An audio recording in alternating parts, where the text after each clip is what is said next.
IVF ఒక అధునాతన సంతానోత్పత్తి చికిత్స. అనేక దంపతులకు తల్లిదండ్రులు కావాలనే వారి కలను నెరవేర్చుకోవడానికి సహాయపడుతుంది. ఈ రోజే ఓఎస్ఎస్ ఫర్టిలిటీని సందర్శించండి.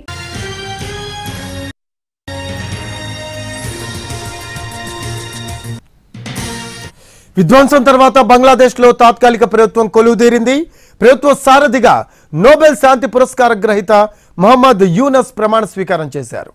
అధ్యక్ష కార్యాలయం బంగభజన్లో ప్రమాణ స్వీకారం చేశారు. యూనస్తో దేశ అధ్యక్షుడు మహమ్మద్ షహబుద్దీన్ ప్రమాణం చేయించారు. రిజర్వేషన్లపై విద్యార్థుల నిరసనలు హింసాత్మకంగా మారడంతో ప్రధానిగా ఉన్న షేక్ హసీనా ఇటీవల వైదొలిగారు. దేశ అధ్యక్షుడిగా పార్లమెంట్ను రద్దు చేశారు.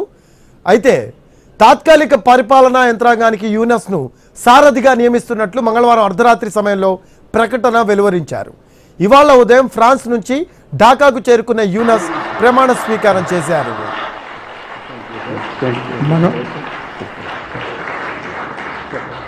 মাননীয় প্রধান উপদেষ্টাকে প্রধান উপদেষ্টা পদের শপথ ও গোপনীয়তার শপথ স্বাক্ষর করার জন্য এবং স্বাক্ষর শেষে